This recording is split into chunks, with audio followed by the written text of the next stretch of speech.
Hi, and thanks for watching. This is going to be the first in a series of videos that serve as an introduction to the internal arts. So probably the best place to start is with the question of what are the internal arts? How do we define them? How do we understand them as a group?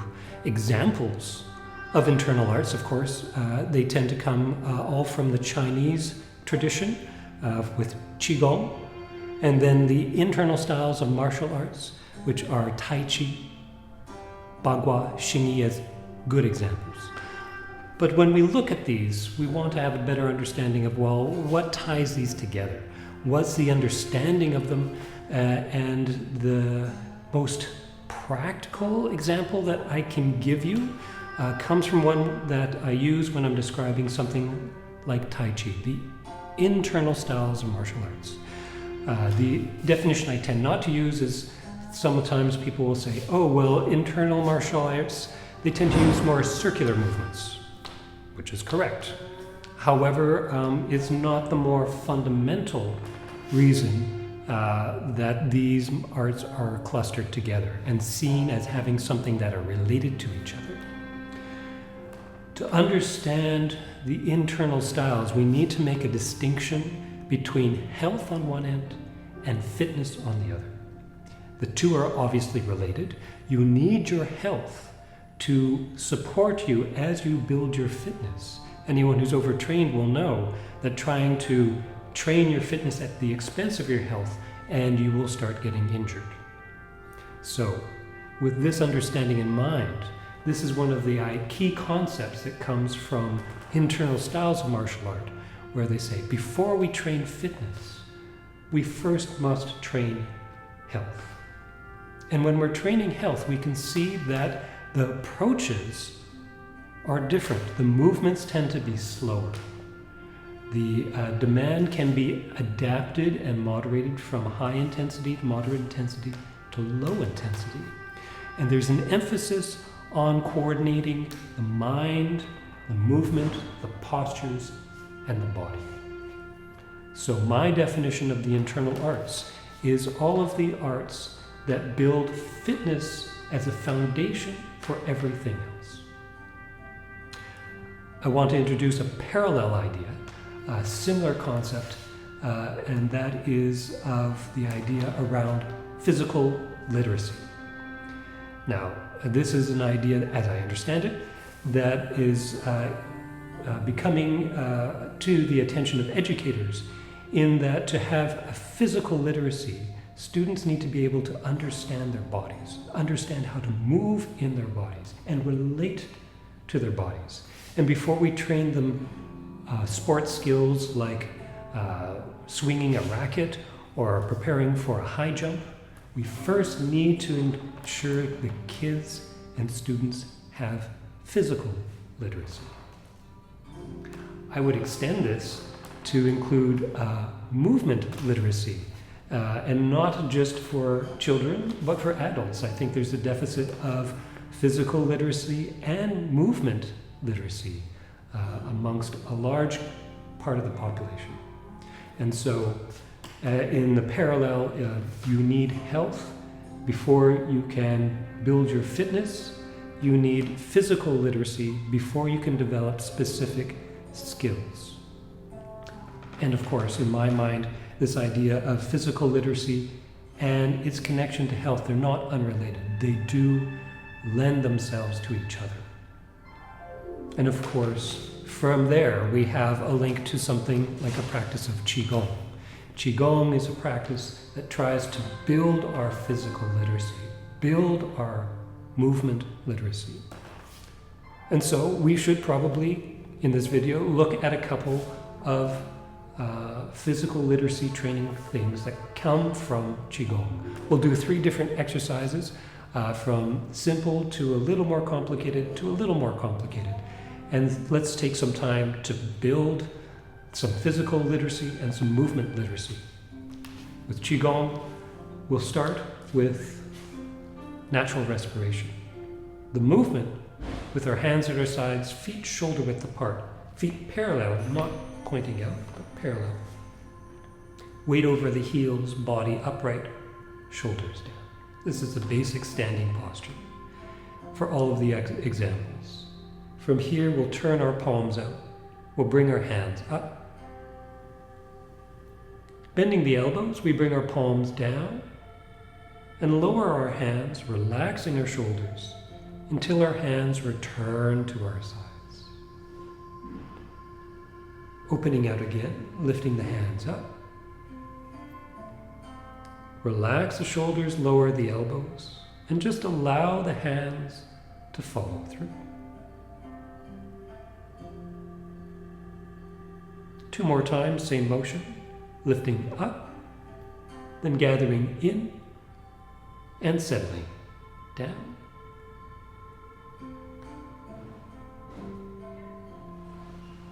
And 1 more time, breathing in. And as we lower our hands, breathing out.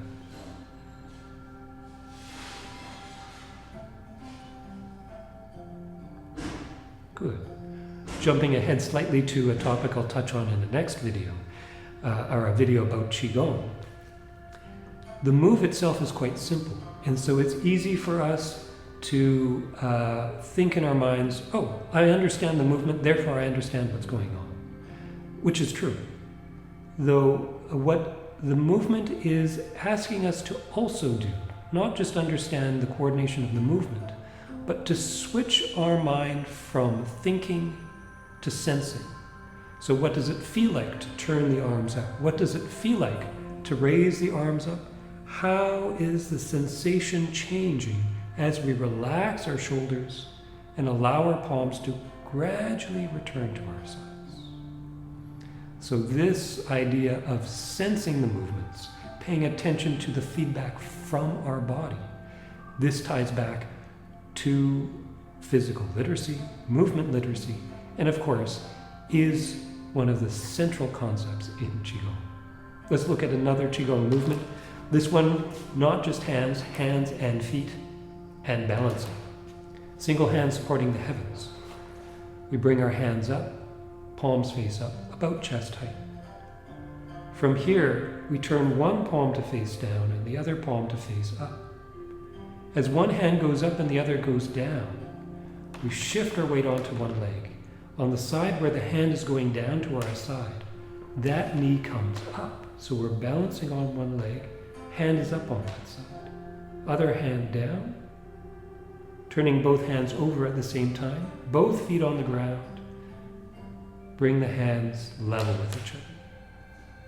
From there we switch sides, meaning the hand that's going down just keeps going down. Shift our weight to the other side. As the other hand goes up, balance on that leg. Lift the other knee. Turn the hands over. Both feet on the ground. Hands level with each other. If the balancing is too distracting, the alternate version is to step the foot forward, toe on the ground, heel off the ground. Weight on the back leg. Keep the weight on the back leg. So instead of the knee being up, to help with the balance, we place the toe on the ground. Turning the hands over, feet side by side, hands level with each other. Switching feet, switching hands. Extend to the fingertips, straighten the wrists. Turn both hands over. Bring the hands back, feet side by side. When they're level with each other, turn both palms face down. Bring the hands down and to our sides. And then we'll do a third exercise, slightly more complicated than the last one. And this comes from Chen style Tai Chi, which is cloud hands. The hands are moving in 2 circles this way, while the feet are doing a cross step. First, hands. We have our hands on one side. We bring one hand up and the other hand down. The hands, one over each other, staying one over above the other, comes to the other side. And when they're on the side of the body, the hands switch positions. Again, one hand over the other. Bring the arms across, one hand underneath the other. When they come to the other side of the body, switch the hands. So both hands are making a circular motion in front of the torso and changing over when we're on one side and then when we're on the other. So that's the hands. Feet from here. When one hand is up, another hand is down. We take the weight on one leg. The other foot steps across and behind so the knees are touching. Heel is off the ground. Put the weight on that leg. The hands switch position. And then as the hands move across the body, the foot in front, the crossed leg, steps out. Switch the hands. Move the hands across and go into the cross step. Switch the hands and step up. If we do that one more time, switch the hands, cross step. And just when you thought that was complicated but not too bad, what we do from here is switch the hands and then turn around, pivoting on the feet. So one foot, the back foot, the ball of the foot, other foot in front, lift the toes. So from the front heel and the back ball of the foot, spin around and face the other way. Now, of course, you can't see what what the screen is doing, but it's the same thing going the other way. You can look over your shoulder if you need to. Cross step, bring the hands over, switch hands, step out, cross or change the hands, shift the weight, cross step, switch the hands, bring the arms across, and step out. One hand up, one hand down, bring the arms across, cross step, we'll do another turn, same direction. Back foot on the ball of the foot, the heel is up. On the front foot, lift the toes, pivot on those 2 feet, turn the body, bring the arms around, and close. So from basic physical literacy, movement literacy, there's no end of complexity we can add, but they are building blocks. And from the building blocks, and from getting our mind to switch from thinking to sensing, those are the things which will build health, build awareness, build literacy. So I hope this information is helpful for you. Keep training, keep practicing, and take care.